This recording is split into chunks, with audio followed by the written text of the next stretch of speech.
Hi hello नमस्कार. मी आनंदी अभिजित या यूट्यूब चॅनलवरती तुम्हा सर्वांचं खूप खूप स्वागत. तर आज आपण बनवतोय नाशिकचा सुप्रसिद्ध असा साबुदाणा वडा. तर चला तर रेसिपी बघूया. त्यासाठी मी घेतलेला आहे 3 वाटी साबुदाणा. तर हा मी छान स्वच्छ 2 पाण्याने धुवून साबुदाण्यावरती एक लेयर पाण्याचा इथपर्यंत मी त्यामध्ये पाणी घातलं आहे. साबुदाणा हा छान भिजला की छान वडे होतात. हे 6 ते 7 तास भिजत ठेवायचे. तर चटणी बघूया. चटणीसाठी मी भाजलेले शेंगदाणे घेतलेत. शेंगदाणे हे मी सालासहित वापरते. तर हे एका मिक्सरच्या भांड्यात घेऊन त्यामध्ये आपण 2 हिरव्या मिरच्या टाकणार आहोत. हिरव्या मिरच्या ह्या कमीच हव्यात, कारण की त्यांची जी चटणी आहे थोडीशीच आंबट गोड तिखट असते. तर 4 ते 5 पानं मी कोथिंबीर घालते आणि अशा प्रकारे जाडसर त्याचं वाटण बनवून घेते. चटणी ही घट्टसर असावी, जास्त पातळ नको. गोडपणासाठी मी अर्धा चमचा पिठी साखर घालते. चवीनुसार मीठ घातलंय. आता हे व्यवस्थित मिक्स करून आपण ह्यामध्ये ताक घालणार आहोत. ताक मी इथे 4 ते 5 टेबलस्पून वापरणार आहे. तुम्ही ताकाऐवजी 1 टेबलस्पून दही घालायचं आहे. दही घातलं तरीही चालणार आहे.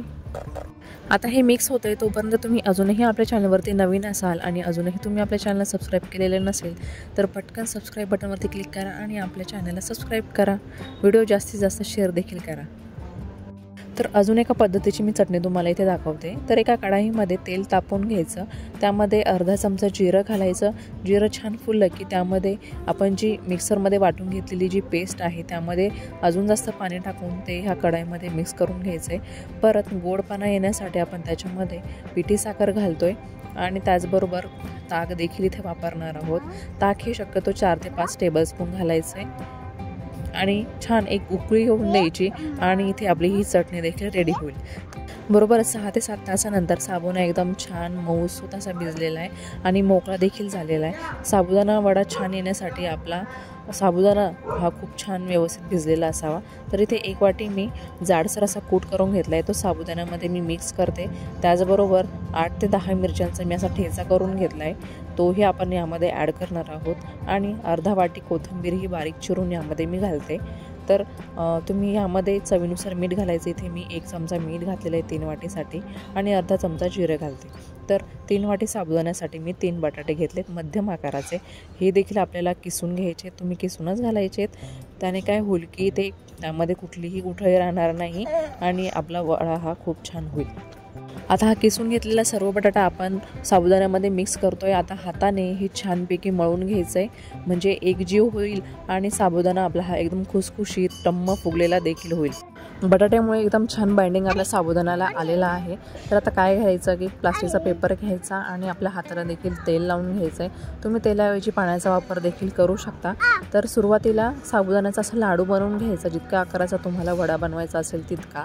आणि मग काय करायचं आहे की तो जो लाडू आहे तो पेपरवरती ठेवून हाताने हलक्या हाताने प्रेस करायचा आहे.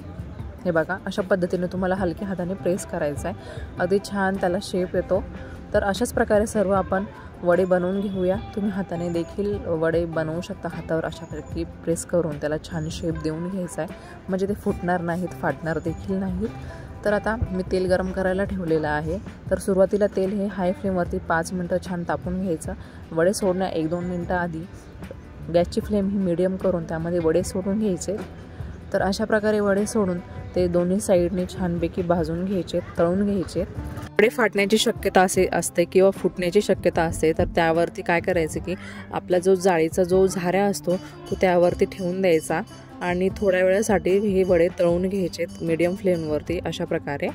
तर हे बघा, एकदम सुरेख कलर आलेला आहे आपल्या वड्यांना.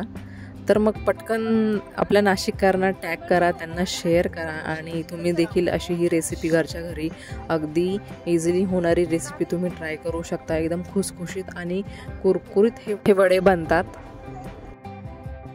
हे बघा, एकदम खुसखुशीत आणि कुरकुरीत झालेले आहेत आणि आतमधून देखील एकदम पोकळ बनलेले आहेत. आता आपण हे सर्व करूया छानपैकी चटणीसोबत. चटणी तुम्ही शक्यतो करताना ही जाडसर ठेवायची आहे. जाडसर तिचा टेक्स्चर ठेवायचं आहे, म्हणजे चव देखील तुम्हाला सायंकाळच्या साबुदाण्याच्या वड्याची येईल. तर मग व्हिडिओ कसा वाटला ते कमेंट करून नक्की सांगा. त्याचबरोबर आपल्या व्हिडिओला लाईक करा, कमेंट करा आणि जास्तीत जास्त शेअर करा. जेव्हा आपला साबुदाणा छानपैकी असा भिजलेला असतो तेव्हा नक्कीच असे पोकळ, खुसखुशीत आणि कुरकुरीत साबुदाण्याचे वडे बनतात. तर आता कुठलाही सण येऊ द्या, कुठलाही उपवासाचा सण येऊ द्या, तर अशाच प्रकारे साबुदाण्याचे वडे नक्की ट्राय करा आणि तुमच्या घरच्यांना देखील सायंकाळच्या वड्याची चव कशी असते त्याचा अनुभव नक्की घेऊ द्या. भेटूया अशाच एका व्हिडिओसोबत पुन्हा लवकरच.